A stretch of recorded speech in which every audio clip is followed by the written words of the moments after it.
आ चुके हैं। जनता ने योगी को यूपी के लिए उपयोगी माना है, लेकिन ये मान सकते हैं कि ये चुनाव सबके लिए सबक वाले रहे हैं। एक वक्त जहां पर तमाम भीड़ जुटी सपा के चुनावी जनसभाओं में, ये माना जा रहा था कि सपा इस बार टफ कंपटीशन देती हुई नजर आई, लेकिन ये माना जा रहा था कि सपा आगे जीत रही है। लेकिन क्या ऐसी वजह रही कि सपा पीछे रह गई? बीजेपी इस बार 35 साल के इतिहास को बदल दिया और एक नया इतिहास उत्तर प्रदेश में 35 साल के बाद लिख दिया। सपा साथ ही कांग्रेस और बसपा के लिए ये जो चुनाव है ये सबसे बड़ा सबक वाला रहा। क्या ऐसी वजह रही कि सबकी बसपा और कांग्रेस को लोगों का वो जनादेश, वो प्यार नहीं मिल पाया? हालांकि 5 साल कार्यकाल किस प्रकार बीजेपी काम करेगी और साथ ही सपा, बसपा और कांग्रेस के लिए ये 5 साल किस प्रकार होने वाले हैं, क्या टफ कंपटीशन रहेंगे, इसी पर हम चर्चा करेंगे। हमारे साथ तमाम मेहमान जुड़ चुके हैं। शबनम पांडे बीजेपी प्रवक्ता हमारे साथ जुड़ी हुई हैं, साथ ही डॉक्टर उमा शंकर पांडे कांग्रेस प्रवक्ता हमारे साथ जुड़े हुए। बहुत बहुत स्वागत है दोनों मेहमानों का। स्वागत करते हुए सबसे पहले मैं शबनम जी आपके पास चलती हुई, भारत समाचार से पहली बात तो हार्दिक आपको शुभकामनाएं कि आपने 35 साल के इतिहास को पलटा है। दूसरा, ये 5 साल और यह ऐतिहासिक जीत आप किस प्रकार देख रही हैं? देखिए, सबसे पहले तो इस जीत के लिए हमारे प्रधानमंत्री नरेंद्र मोदी जी और हमारे मुख्यमंत्री योगी आदित्यनाथ जी, भारतीय जनता पार्टी के तमाम कार्यकर्ता और प्रदेश की तमाम जनता को और जो मीडिया कर्मी हैं, तमाम लोग जो हैं उत्तर प्रदेश में, उनको धन्यवाद देते हैं, क्योंकि 5 साल का जो ईमानदार और दमदार सरकार रही, उस पे अपना विश्वास जताने के लिए, उस पर अपने एक प्रचंड बहुमत देने के लिए प्रदेश की जनता का हम आभार व्यक्त करते हैं। देखिए, 5 साल में इतने कठिन निर्णय लिए गए, ऐसे निर्णय लिए गए जिस पर कि वोट बैंक की चिंता बगैर किए हुए उत्तर प्रदेश को उत्तम प्रदेश बनाने की चिंता की गई। एक ईमानदार मुख्यमंत्री ने जिस तरीके से जन कल्याणकारी योजनाओं को धरातल पर उतारा और उन योजनाओं से वंचित, शोषित, दलित और जो हाशिए पे रहे, जिनको कि जाति के नाम पे बांटकर, धर्म के नाम पर बांटकर पिछली जो सरकारें थी सपा बसपा की, उन्होंने हाशिए पे रखा, उन सभी के द्वार पर जन कल्याणकारी योजनाओं को निष्पक्षता और पारदर्शिता के साथ रखने का काम हमारी सरकार ने किया। और आगे इन 5 सालों में पूरी समीक्षा करते हुए जहां जो कमियां रही, जो कोरोना काल के समय में जिस तरीके से प्रदेश की जनता को मजबूती से, प्रदेश की जनता के साथ हमारी सरकार खड़ी रही, एक भी गरीब को भूखे नहीं सोने दी। रेड़ी पटरी वाले जो कि आर्थिक तौर पे कमजोर हो गए थे, आर्थिक मदद देते हुए उनको संभाला गया। अब उत्तर प्रदेश में जो भी बचे काम हैं और जिनकी वजह से उत्तर प्रदेश की जनता को हम मजबूत कर सकते हैं, उत्तर प्रदेश को देश की सबसे उत्तम प्रदेश में ला सकते हैं, उसकी चिंता मुख्यमंत्री जी ने कल अपने भाषण में भी किया। और उन्होंने साफ तौर पे सभी कार्यकर्ताओं को एक संदेश दिया कि हमें इस जीत के साथ होश नहीं गंवाना है, जोश रखना है, होश नहीं गंवाना है, और फिर उसी मुस्तैदी के साथ 5 साल जनता के द्वार पर खड़े रहना है, जनता की समस्याओं को उनका निदान निकालना, उनकी आशा और आकांक्षाओं को पूरा करना है। तो आप देखेंगे कि जिस रफ्तार के साथ विकास हुआ उत्तर प्रदेश में, बगैर जाति धर्म देखे हुए, उसको हम पूरी तरीके से उस रफ्तार में और गति देंगे। सबसे बड़ी बात इस चुनाव में हुआ कि जिस तरीके से विपक्ष पूरा लामबंद हो गया था और लगातार इस बात को कह रहे थे कि इस बार भाजपा को हम औंधे मुंह गिराएंगे, लेकिन हमारे मुख्यमंत्री, ईमानदार मुख्यमंत्री पे जिस तरीके से उत्तर प्रदेश की जनता ने डटकर लामबंद होके हमें वोट दिया और हम पर विश्वास किया, और हमारा नारा सबका साथ, सबका विकास, सबके विश्वास और सबके प्रयास पर पूरी तरीके से हमें खरा उतरा पाकर हमें जनमत दिया, इसका कितना भी हम आभार व्यक्त करें वो कम है। जी, मैं शबनम जी आपके पास लौटूंगी, लेकिन जिस तरह आपने कहा कि विपक्ष लामबंद हो गया था, एक तरह से बीजेपी के सारे बड़े लीडर्स भी लामबंद हो गए थे। लेकिन फिलहाल मैं आपके पास लौटती हूँ। उमा शंकर जी हमारे साथ जुड़ गए। देखिए उमा शंकर जी, पिछली बार गठबंधन के साथ 7 सीटें लेकर आए थे, लेकिन इस बार आपने सोचा कि अकेले लड़ते हैं 403 विधानसभाओं पर और एक बार पार्टी के गठन को मजबूत करने की पूरी कोशिश करते हैं, मात्र 2 सीटों पर सिमट कर रह गए। ये चुनाव किस प्रकार आपके लिए सबक बनी है और आगे क्या इस पे करेंगे?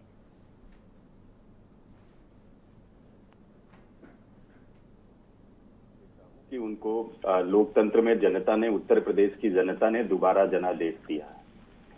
रही बात कांग्रेस की, कांग्रेस पार्टी के लिए एक बुनियादी चुनाव था। नए सिरे से प्रियंका गांधी जी सब कुछ आरंभ कर रही थी। उन्होंने संगठन पर काम किया और जनता के मुद्दों को उन्होंने अपनी आवाज में शामिल किया। महिला सशक्तिकरण का मुद्दा उन्होंने उठाया। तमाम चीजें जो राजनीतिक विचार और विमर्श का केंद्र बनाना चाहिए था, वो प्रियंका गांधी जी ने किया। और ये भी सच है, अभी शबनम जी को मैं सुन रहा था, देखिए ये चुनाव बड़ा मंथन वाला चुनाव है कि एक तरफ उत्तर प्रदेश तमाम तरीके की दुश्वारियों से, त्रासदियों से जूझ रहा था। कौन कह सकता है कि महंगाई नहीं थी? पेट्रोल 100 रुपए के पार था तो क्या ये महंगा नहीं था? या दाल 200 रुपए के पार था तो क्या दाल सस्ती थी? तमाम तरीके के अपराध हो रहे थे, वो हम सब ने देखा, चाहे वो मनीष गुप्ता को पीट पीट कर मार डालने जैसा हो, या इंद्रकांत त्रिपाठी जी का मामला हो, या उम्भा, उन्नाव, शाहजहांपुर जैसी तमाम घटनाएं हुई। इसके बावजूद लोगों ने योगी जी को वोट दिया। यानी कि ये जो वोट पड़ा है वो विकास के मुद्दे पर नहीं था, वो महंगाई के मुद्दे पर नहीं था, वो खराब कानून व्यवस्था के मुद्दे पर वोट नहीं पड़ा, जो तमाम तरीके के अन्ना पशुओं का मामला पूरे उत्तर प्रदेश में था, वोट उस पर नहीं मिला पड़ा, जो काले कानून लाकर किसानों की जमीन को हड़पने की साजिश सरकार के माध्यम से की जा रही थी, वोट उस पर नहीं पड़ा। यानी कि ये वोट किसी और फैक्टर पर पड़ा है। वो मुझे लगता है कि कांग्रेस पार्टी के लिए चिंतन का विषय है और गंभीर चिंतन का विषय है। निश्चित रूप से हमारा शीर्ष नेतृत्व इन मुद्दों पर मंथन करेगा कि आखिर जो मुद्दे हम उठा रहे थे, वोट उन मुद्दों से अलग पड़ा है तो किन मुद्दों पर वोट पड़ा है, उस पर हम मंथन करेंगे। दूसरी बात, विपक्ष एकजुट था कांग्रेस को छोड़कर। बहुजन समाज पार्टी और समाजवादी पार्टी के साथ तमाम लोग भारतीय जनता पार्टी के साथ एकजुट थे। अब चुनाव खत्म हो गया, चुनाव के परिणाम आ गए हैं।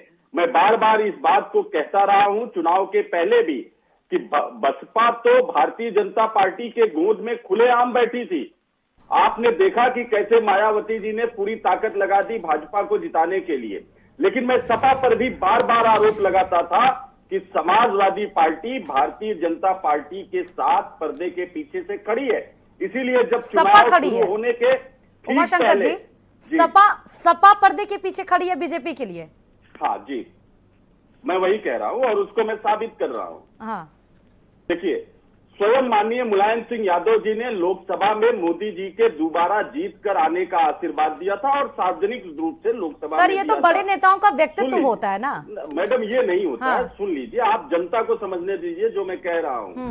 उसके बाद सैफई में स्वयं मोदी जी को बुलाते हैं मुलायम सिंह यादव जी। कांग्रेस के नेताओं को तो नहीं बुलाते हैं, राहुल गांधी जी को तो नहीं बुलाते हैं, लेकिन मोदी जी को बुलाते हैं। यानी कि मोदी जी से उनको प्यार था और मोदी जी वहां पर गए भी, गलबैया भी हुई। उसके बाद मुलायम सिंह यादव जी से मिलने योगी आदित्यनाथ जी अक्सर जाते रहते थे और योगी जी जब मुख्यमंत्री बने उनको आशीर्वाद देने मंच पर मुलायम सिंह यादव जी का पूरा कुनबा उपस्थित था। आपको याद होगी वो तस्वीरें, कैसे मुलायम सिंह यादव जी ने अपने सगे समधी को और उमाशंकर जी, मैं आपको रोक रही हूँ, एक सवाल मेरा बहुत अहम है। उमाशंकर जी, मैं आपको रोकती हूँ, एक सवाल मेरा बहुत अहम है। आपके कहने का मतलब ये है एक लाइन में कि सपा, बसपा और बीजेपी ये सारी पार्टियां एक हैं, चाहे वो फ्रंट फुट पर आकर आप बोलिए या बैकड्रॉप में जाके बोलिए। हाँ, और यहाँ पर ये तीनों पार्टियां वर्सेस कांग्रेस हो गई हैं उत्तर प्रदेश की। जी, मैं बिल्कुल इसको और जरा सरल भाषा में बता दूं कि मायावती जी पूरे 5 साल सड़क पर नहीं उतरी और चुनाव में भी इक्का दुक्का जब उनकी आलोचना बढ़ गई तो इक्का दुक्का मीटिंगों में उमाशंकर जी, कहीं ऐसा तो नहीं कि यही एनालिसिस जो आप लोग ने आकलन लगाया उत्तर प्रदेश की राजनीति का, समीकरणों का, यही तो नहीं आपको 2 सीटों पर लेकर आई है? मैं इसका रिएक्शन फिलहाल शबनम जी से ले लेती हूँ, क्योंकि ये तो मैं डाइजेस्ट नहीं कर पा रही हूँ। आप इस बात को डाइजेस्ट कर पा रही है कि सपा कोई बात नहीं ब्लैक कर्टन में आपके साथ खड़ी थी? डाइजेशन का टैबलेट ले लीजिए। देखिए श्रुति जी, नहीं वो मैं ले लूंगी श्रुति जी, जिस तरीके डॉक्टर का से ले लूंगी आकलन हमारे कांग्रेस के साथी कर रहे हैं, ये कहीं ना कहीं मुझे लगता है कि राजनीति को समझ नहीं पाते हैं, और शायद यही राजनीति की ना समझी इन्हें 2% भी वोट नहीं दिलाती है उत्तर प्रदेश में। यहाँ पे प्रियंका गांधी सतही राजनीति करती हैं और जाके पंजाब में उत्तर प्रदेश और बिहार की जनता के लिए जिस तरीके की बातें होती हैं चन्नी से और वो तालियां बजाती हैं, ये साफ तौर पे अपरिपक्वता राजनीति की तरफ दिखा रहा है इनका। और जिस तरीके से जनता के जनादेश को ये माहौल उड़ा रहे हैं, जनता सुन रही है, और यही नकारात्मक राजनीति इन्हें ले डूबा है पूरे देश में। कहीं ना कहीं कोई भी पार्टी हो वो अपनी सीट बचाने की कोशिश करता है, ना कि अपने को अपनी आत्महत्या करना चाहता हो। बसपा हो या कांग्रेस हो या सपा हो, तमाम पार्टियां भारतीय जनता पार्टी के खिलाफ खड़ी थी, क्योंकि उन्हें लगता था कि भारतीय जनता पार्टी जनता के नब्ज को जानती है, जनता के दिल में बसी है, तो उसे हराना चाहते थे ये। लेकिन जनता जानती थी कि ये तमाम पार्टियां जब सत्ता में आती हैं तो अपने घर की, अपने परिवार की तिजोरियां भरती हैं। जनता के प्रति उनकी संवेदनहीनता जनता बेहतर तरीके से इतने लंबे समय के आजादी के बाद से समझ चुकी है। अगर जनता ने जरा भी इन पर विश्वास किया होता तो पहले इस पॉइंट को तो क्लियर करिए। देखिए एक बहुत अहम विश्लेषण कर रहे हैं शबनम जी, एक अलग एंगल आया है उमाशंकर जी की तरफ से, कांग्रेस की तरफ से, कि सपा आपको बैक कर्टन में सपोर्ट कर रही थी, ऐसा है? सपा क्या आपको सहयोग कर रही थी? देखिए कहीं ना कहीं कांग्रेस राजनीतिक शिष्टाचार भूल चुकी है। कांग्रेस जिस तरीके से अपने विपक्षी पार्टियों को दुश्मन समझती है, जिस तरीके से प्रधानमंत्री जी पे लगातार राहुल गांधी की टिप्पणी हुई जिसमें कि सुप्रीम कोर्ट ने भी उन्हें फटकार लगाई, ये शिष्टाचार वो भूल चुके हैं। हम भले ही अलग अलग राजनीतिक दल के लोग हैं, लेकिन अगर हम मिलते हैं तो शिष्टाचार को कभी भूलना नहीं चाहिए। और उसी शिष्टाचार के तहत मुलायम सिंह यादव जी मिले, और भाजपा ने जिस तरीके से मंचों से बुलडोजर बाबा करके संबोधित किया, और जिस तरीके से बार बार उनके तमाम प्रत्याशी की 6 महीने तक ट्रांसफर पोस्टिंग नहीं होगी, एक दूसरे का हिसाब किताब लिया जाएगा, कोई मारने की बात करती थी, तो क्या इस तरीके की मंचों से भारतीय जनता पार्टी के नेताओं और कार्यकर्ताओं के लिए बोलने वाली पार्टी सपा, गुंडों की पार्टी सपा का हम समर्थन कभी ले सकते हैं? कभी समर्थन नहीं लेंगे हम उनका, और ना ही वो देने की हैसियत में थे, क्योंकि कहीं ना कहीं सपा जानती थी कि हम अकेले टक्कर नहीं ले सकते। वो तमाम लोगों को तोड़कर अपने साथ मिलाना चाहे, लेकिन उसके बावजूद हमारे सामने औंधे मुंह गिरे हैं। और जो जनता थोड़ी बहुत उनकी बातों में अगर सोचा जनता ने कि उन्हें वोट दे, तो अगले चुनाव में देखेंगे 2024 में उनका पूरा सूपड़ा साफ होगा, सपा का भी, जिस तरीके से कांग्रेस और बसपा का हुआ। लेकिन अखिलेश यादव तो कुछ और ही बोल रहे हैं शबनम जी। अखिलेश यादव तो ट्वीट करके बोल रहे हैं कि 1.5 गुना जीत के लिए जनादेश का शुभकामनाएं भी दी है जनादेश को, साथ ही बोला है कि जिस प्रकार घटी है बीजेपी इस बार 5 साल में और किस प्रकार घटती है वो भी देखिए। और ये बात तो बिल्कुल सही है कि 312 सीटों से आप 255 पर अगर टिक गए, जीत भले हासिल की हो, लेकिन सोच और विचार विमर्श भी करना जरूरी है कि सीटें घटी किस प्रकार हैं। कहीं ना कहीं तो लोगों में नाराजगी वो रही होगी ना, चाहे वो किसान हो, चाहे वो नाव का केस हो, चाहे वो हाथरस का केस हो, चाहे वो महंगाई हो, चाहे वो बेरोजगारी हो। श्रुति जी, 5 साल की सरकार के बाद एंटी इनकम्बेंसी कहीं नहीं दिखी। 42% पिछले चुनाव में भी हमने वोट पाया था, 42% के करीब अभी भी है, तो एंटी इनकम्बेंसी कहीं नहीं दिखी है। निश्चित तौर पे विपक्ष लामबंद हुआ, विपक्ष ने तरह तरह की बातें कही, तो हो सकता है किसी जनता ने सोचा हो कि हम इन्हें दे के देखें, लेकिन जनता पूरी तरीके से विश्वास हम पर प्रकट करती है, और हमारे लीडरशिप पे, खासकर जो नरेंद्र मोदी जी की गुड गवर्नेंस और योगी जी की, मैं आ रही हूँ आपके पास उमाशंकर जी, एक अहम सवाल के साथ मैं आपके पास आ रही हूँ। व्यवस्था जितनी मजबूत रही, कानून व्यवस्था जितनी मजबूत रही, अब तक उत्तर प्रदेश में कभी ऐसी कानून व्यवस्था नहीं रही। ये लगातार कुछ अपराधियों की बातें कर रहे हैं विपक्ष, लेकिन अपराध मुक्त समाज चलिए, ठीक शायद है। रामराज में भी नहीं था, इसलिए बंदीगृह उस वक्त भी हुआ करता था। ठीक है। लेकिन हमने उमाशंकर अपराधों जी, पे लगाम लगाया। कोई भी शिष्टाचार का अपराधी को सवाल भूखने शबनम जी नहीं की दिया, तरफ से आपके लिए आया है महिलाओं को कि सशक्त शिष्टाचार की जो भूमिका है वो कांग्रेस राजनीति में तो भूल रही है, व्यक्तित्व में भी भूलती हुई नजर आ रही है। देखिए, शिष्टाचार सभी समझते हैं। जब प्रधानमंत्री नरेंद्र मोदी जी ने शपथ लिया तो राहुल गांधी जी को भी उन्होंने आमंत्रित किया और विपक्ष के सारे नेताओं को आमंत्रित किया और सब लोग गए। सारे लोग प्रधानमंत्री जी के शपथ ग्रहण समारोह में शामिल रहे। लेकिन क्या कोई नेता प्रधानमंत्री जी के साथ मंच पे जाके खड़ा हो गया?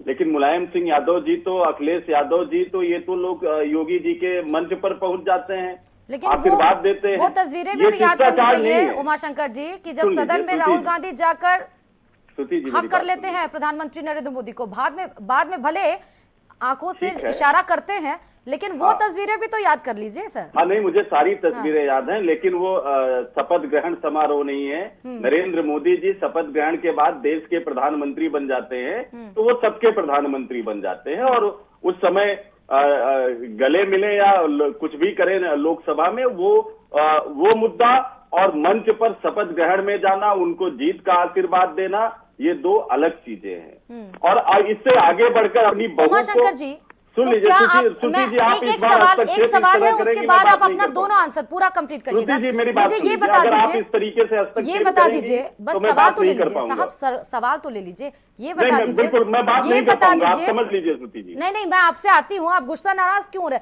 ये आप बताइए अगर इसका हस्तक्षेप करेंगी आकलन, तो दो मैं सीटों बात का नहीं कर आकलन, पाऊंगा। आप मेरी दो बात सीटों सुन का लीजिए। आकलन उमाशंकर जी, 2 सीटों का आकलन आप इसी बेसिस पे लगा रहे हैं कि सपा, बसपा और बीजेपी एक साथ है और कांग्रेस अकेली पड़ गई? आप, यही तो मैं कह रहा हूँ, आप बीच बीच में मुझे बात ही नहीं करने दे रही हैं। चलिए बोलिए, आप लीजिए अपना टाइम। हाँ, अब आप समझ लीजिए कि पहले तो मैंने ये बताया कि मुलायम सिंह जी ने अपनी 2 में से एक बहू को भाजपा के पास भेज दिया कि वो उनको भाजपा ज्वाइन करा दिया। अपने सगे समधी को उन्होंने भाजपा से टिकट दिलवा के लड़वाया।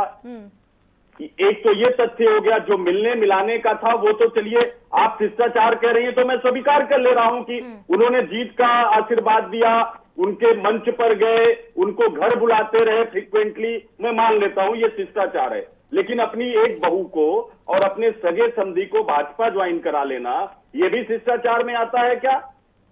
एक बात। दूसरी बात, भारतीय जनता पार्टी का जो धार्मिक तुष्टीकरण का खेल था वो सफल नहीं हो पा रहा था, तो फिर अखिलेश यादव जी ने आगे आकर जिन्ना वाला बयान दिया। उन्होंने वो अखिलेश यादव जी जिन्ना को लाए, क्योंकि भाजपा तो सफल नहीं हो रही थी तुष्टीकरण के खेल में, तो अखिलेश यादव को उन्होंने बोला होगा, तो अखिलेश यादव जी ने जिन्ना का बयान दिया। और इससे आगे बढ़कर जिसका जिक्र अभी शबनम पांडे जी कर रही थी, ये चुनाव वहां से टर्न लिया जहां पर मुख्तार अंसारी के बेटे ने 6 महीने ट्रांसफर ना होने देने वाला बयान दिया। वो बयान भी अखिलेश यादव के कहने पर मुख्तार अंसारी के बेटे ने देकर भारतीय जनता पार्टी को मदद पहुंचाया है। ये जो पर्दे के पीछे सपा और बसपा ने मिलकर डर कर भाजपा को मदद पहुंचाई है, मैं इसको सामने लाना चाह रहा हूं। डर किस बात का है वो भी बता दीजिए उमाशंकर जी, किस आप बात एक का बात डर? और समझ लीजिए श्रुति जी, आपके ही चैनल पर खूब डिबेट मैं आ रही हूं हुई है और शबनम जी। मैंने हमेशा कहा है 5 सालों तक सपा और बसपा के दोनों नेता, अखिलेश यादव हो या मायावती जी हो, योगी सरकार के अत्याचारों के खिलाफ सड़क पर नहीं उतरे हैं। एक बार भी आप बता दीजिए, क्या उम्भा में अखिलेश मायावती थे, उन्नाव में अखिलेश मायावती थे, शाहजहांपुर में अखिलेश मायावती थे, लखीमपुर खीरी में अखिलेश मायावती थे, यहां तक कि आजमगढ़ में दलित प्रधान की हत्या हो जाती है, अखिलेश यादव जी वहां से मेंबर ऑफ पार्लियामेंट है, एक बार भी नहीं गए। लखीमपुर में रेणु सिंह के का वस्त्र हरण होता है भाजपा के गुंडों के द्वारा, अखिलेश यादव जी वहां भी नहीं जाते हैं। जो 5 साल तक डरे सहमे लोग थे, भाजपा के खिलाफ सड़कों पर नहीं उतरे, वही लोग चुनाव में भारतीय जनता पार्टी के आदेशानुसार ठीक है, जिन्ना मेरा एक अहम सवाल भी है। 6 महीने उमाशंकर का जी, मैं बयान शबनम जी लेकर आपके आ पास जाते आती हूँ। हैं। इसका मतलब इसके उमाशंकर पर्दे जी, के पीछे मिलकर लिखी गई थी। ठीक है, मैं तो ये कहना चाह रहा हूं। इसका मतलब ये कि क्या कांग्रेस 2022 में पार्टियों के पीछे लड़ने की तैयारी में थी? कि पार्टी के लोग किधर मूव करते हैं उस पर डिपेंड कर रही थी कांग्रेस की अपनी योजनाएं, अपनी प्लानिंग, अपनी स्ट्रैटेजी थी कि पार्टी के लोग किधर में मूव करें। अगर मान लीजिए आपने कह दिया कि अखिलेश यादव बीजेपी को सपोर्ट कर रहे थे, मान लीजिए कि खुले तौर पे मैं मानती हूं कि बीजेपी को सपोर्ट कर रहे थे अखिलेश यादव, तो क्या उसी पे डिपेंड थी कांग्रेस? 403 सीटों पे तो आप अकेले लड़ रहे थे ना साहब। बिल्कुल हम अकेले लड़ रहे थे और मैंने आपको कहा पूरी सहजता और सरलता के मैं आ रही हूं आपके पास। जनता के जनादेश को कांग्रेस पार्टी स्वीकार करती है। हम ये मानते हैं कि हमने जनता के मुद्दों को उठाया।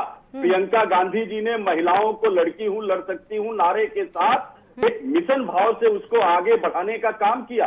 जनता के मुद्दों पर जहां कहीं अत्याचार था, महंगाई की मार थी, वहां पर प्रियंका गांधी जी आवाज बनी। लेकिन ये चुनाव में हमें सफलता नहीं दिला पाए, ये हमारे लिए गंभीर चिंता का विषय है।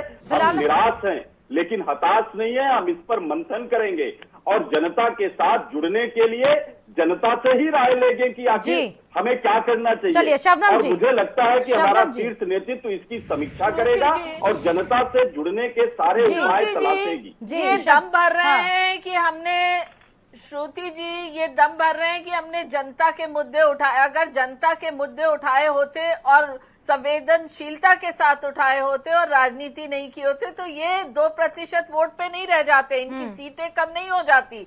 और ये सपा का समर्थन देने को कहते हैं। मैं पूछती हूँ, ये 2 सीट जीते उसमें से 1 सीट पे सपा ने अपना प्रत्याशी नहीं उतारा, तो ये सपा के समर्थन से तो वो 1 सीट भी जीत रहे हैं। उसके बावजूद हम पे आरोप लगा रहे, सपा के परिवार के लोगों के सामने ये अपने प्रत्याशी नहीं हटाते। ये शिष्टाचार इनका लंबे समय से चलता रहा है। तो ऐसे में ये हम पर आरोप लगाते हैं तो अपने गिरेबान में देख लें। और जनता सब देख रही है, आप जो विश्लेषण कर रहे हैं जनता जरूर सोचती होगी प्रत्याशी इन्होंने उनके प्रत्याशी के सामने नहीं उतारा। अपने 2 सीट में एक प्रत्याशी ऐसा रहा जिसके सामने सपा ने नहीं उतारा और ये आरोप भाजपा पे लगा रहे हैं। तो जनता यही सारे विश्लेषण करें। 5 साल में जो जो बयान आप लोगों ने दिया, जनता ने ये विश्लेषण किया कि अब तक खाद्यान्न फ्री डबल इंजन की सरकार ने महीने में 2 बार दिया और पुरानी सरकारें निष्पक्षता के साथ 1 बार नहीं दे पाती थी। कोरोना काल में जहां पूरे विश्व को इंटरनेट के माध्यम से जनता ने देखा कि विश्व के ताकतवर देश कोरोना काल में पस्त हो गए और उस कोरोना काल पे इन्होंने राजनीति करके जनता को बरगलाने की कोशिश की। जनता ने इस पर भी समझा कि देखो ये किस तरीके की राजनीति कर रहे हैं कि सदी की सबसे बड़ी महामारी में साथ खड़े होने के बजाय राजनीति कर रहे हैं। अगर किसानों को हमने 6,000 सम्मान निधि दिया तो किसान एक बार सोचता है कि अब तक की 70 साल में कोई सरकार ऐसी नहीं आई जिसने सम्मान में 1 फूटी कौड़ी भी हमें दिया हो।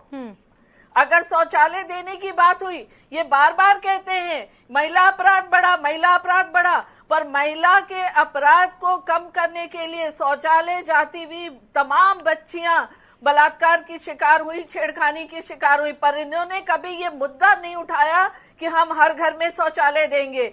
पर हमारे माननीय प्रधानमंत्री जी और मुख्यमंत्री जी ने जितनी तत्परता के साथ, जितनी संवेदनशीलता के साथ शौचालय बना के दिया, जो कि महिलाओं के जीवन का एक अहम हिस्सा है, उस पर लेकिन आप कांग्रेस मुक्त भारत पर काम कर रहे हैं। जनता ने उसे भी सुना। ओके, बिजली दिया, ठीक है, आती हूँ आपके पास शबनम जी। उमाशंकर जी, कांग्रेस मुक्त भारत का नारा प्रधानमंत्री नरेंद्र मोदी ने दिया। 5 राज्यों के चुनाव को अगर आप देखें और परिणाम को देखें तो कहीं उस डगर पर बीजेपी चल बहुत आगे नहीं बढ़ गई है। उमाशंकर जी।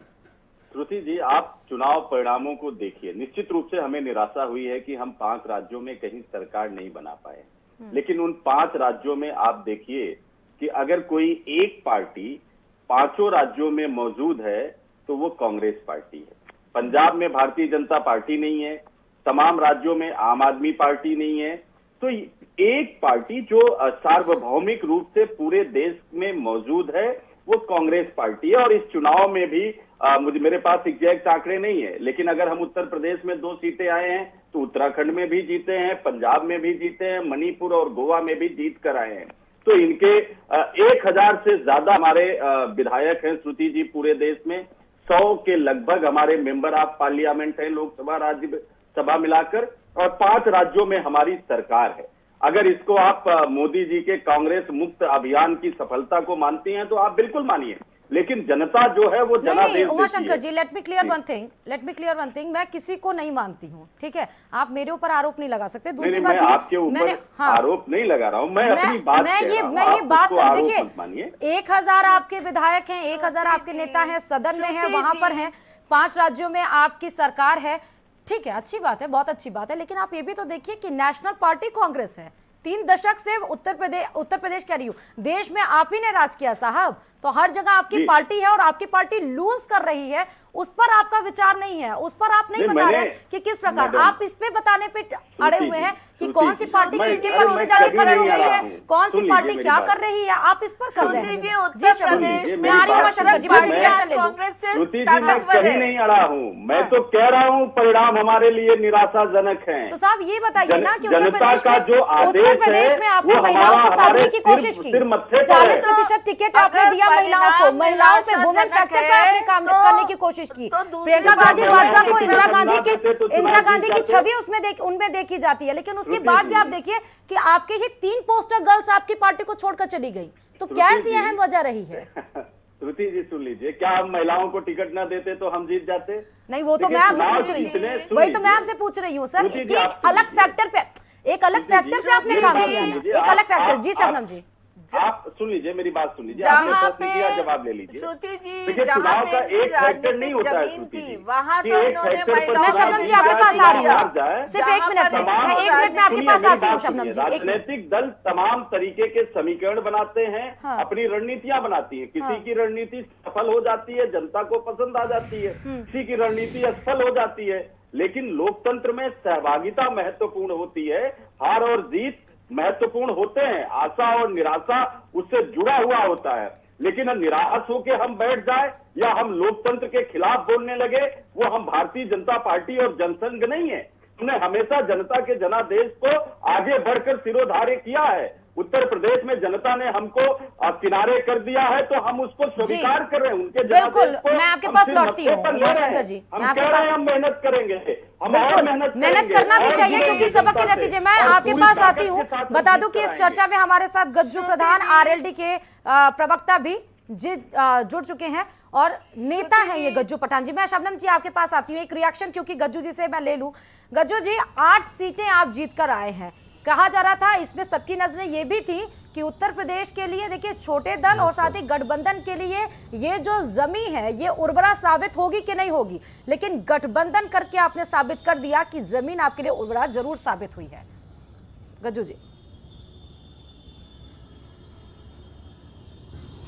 नमस्कार जी, धन्यवाद जी आपका बहुत बहुत। हमारा परफॉर्मेंस बहुत अच्छा रहा राष्ट्रीय लोकदल का। कुछ सीट ऐसी हैं हमारी जो 1500 के बीच में हमें धांधलीबाजी को लेकर हरा दी गई। बड़ौत है, बड़ौत पे तुमने देखा होगा लाठी चार्ज कराया गया कप्तान के द्वारा, कहवा के डीएम के द्वारा। तो ऐसा नहीं है, हमारे पास तो खोने को कुछ था ही नहीं, हम तो 0 से 8 पे गए। और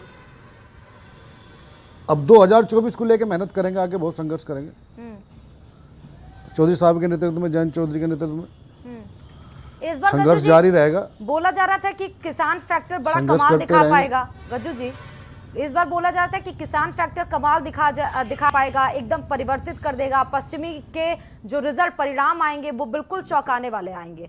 कहां पर ऐसी कमी रह गई? चौंकाने वाले परिणाम जरूर आए, 8 सीटें आप लेकर आए, जीते आप, लेकिन उसके बाद भी जो एक्सपेक्टेशंस थी वो कहीं ना कहीं कम रह गई। क्या ऐसी वजह रही? देखो, पश्चिमी उत्तर प्रदेश में किसान बेल्ट है, किसान गन्ना बेल्ट है, प्रभाव रहा, बहुत अच्छा रेस्पॉन्स दिया, रिजल्ट भी दिया। बहुत ही कम सीटें ऐसी हैं जिनसे थोड़े कम मत्ती मार्जिनों से हार जीत जिन पर हुई। और मेरा अपना मानना है 2024 को लेके और ज़्यादा संघर्ष करना पड़ेगा, क्योंकि सबसे बड़ा इफेक्ट क्या है, जो इलेक्ट्रॉनिक मीडिया है ना, सबसे बड़ा नुकसान देश का ये कर रही। अच्छा, वो जो कैसे? इलेक्ट्रॉनिक मीडिया है वो कैसे? ये सबसे बड़ा देश का नुकसान कर रही शुरू से ही। अच्छा गज्जू शुरू से ही जी, रुझान ये शुरू अच्छा से है। ही तुमने देखा मीडिया- होगा, कल मीडिया सुबह कुछ से अच्छा ही करे। 270 पे रुझान बढ़ाना दिखाना शुरू कर दिया। हाँ 270 से रुझान दिखाना शुरू कर दिया। अधिकारियों पे दबाव बनाना शुरू कर दिया शुरू से ही। अन्य 100 लगभग 195 200 के सब तक गठबंधन आगे चल रहा था। जो शुरुआत के परिणाम थे दोपहर के बाद तक वही दिखाए गए, सिर्फ इसलिए कि जो अधिकारी हैं उन पर दबाव बनाया जा सके। जो छोटे लेवल की जीत है, जो 1000 2000 3000 की जीत है, उन्हें खाई जा सके। खा गए। मतलब ये अच्छा है कि आप लोग अगर कहीं पे भी हार का सामना करते हैं तो सीधे पूरा ठेकरा इलेक्ट्रॉनिक मीडिया और मीडिया पे फोड़ दीजिए। चलिए शबनम जी बहुत देर से कुछ बोलने की कोशिश कर रही है, लेकिन एक अहम सवाल के साथ शबनम जी कि ये 5 साल जो हैं वो अब आहट के रूप में आपके लिए सामने आएंगे और एक बड़ा चुनाव 2024 का भी सामने है। और एक इससे जुड़ता हुआ दूसरा 2 सवाल है मेरे कि इस बार जो चुनाव है वो मोदी जी के नाम पे हुआ है कि योगी जी के, कि दोनों के मिक्स नामों पर? देखिए, सबसे पहले तो मैं विपक्षी पार्टियों को मैंने देखा कि जनादेश का आदर और सम्मान करने के बजाय खिसियानी बिल्ली खंबा नोचे जैसा कभी मीडिया पे, कभी ईवीएम पे, कभी अन्य पार्टियों पे करे। इन्हें अपना खुद समीक्षा करना चाहिए कि इनके संगठन में और इनके नेताओं और कार्यकर्ताओं में क्या कमियां हैं और किस तरीके से इन्होंने जनता के नब्ज को ना समझते हुए जनता के जनादेश का माखौल उड़ाया है। ये जनता लगातार 2014 से देख रही है। और दूसरी बात, अब जब हम चुन के आ रहे हैं, दोबारा चुन के आ रहे हैं, तो निश्चित तौर पे हम उत्तर प्रदेश की जनता को बार बार धन्यवाद देते हैं, क्योंकि उत्तर प्रदेश की जनता की जीवन शैली को हम और मजबूत करना चाहते हैं। ईज ऑफ लाइफ हो या ईज ऑफ डूइंग बिजनेस हो, उनकी शिक्षा हो, उनका स्वास्थ्य हो। हालांकि हमने स्वास्थ्य, शिक्षा सभी क्षेत्रों में बहुत काम किया है। शबनम जी हमारे पास समय की कमी है, मैं बस 20 सेकंड उमा शंकर जी आपको दे सकती हूँ। लास्ट रिएक्शन आपका उमा शंकर जी, आखिरी क्वेश्चन मेरा उमा शंकर जी कि आप इस चुनाव का आकलन किस प्रकार करेंगे आगे के चुनाव के लिए, गठन के मजबूती के लिए, संगठन के मजबूती? उत्तर प्रदेश के इस चुनाव में महंगाई थी लेकिन मुद्दा नहीं बन पाई, बेरोजगारी थी लेकिन मुद्दा नहीं बन पाई, किसानों के खिलाफ सरकार ने संगठित षड्यंत्र किया लेकिन मुद्दा नहीं बन पाया, कानून व्यवस्था दुर्व्यवस्था का शिकार थी, आईसीयू में थी लेकिन मुद्दा नहीं बन पाया। भारतीय जनता पार्टी ने जो एक तुष्टीकरण के लिए बुलडोजर की नीति चलाई, निश्चित रूप से उससे भारतीय जनता पार्टी को फायदा हुआ है।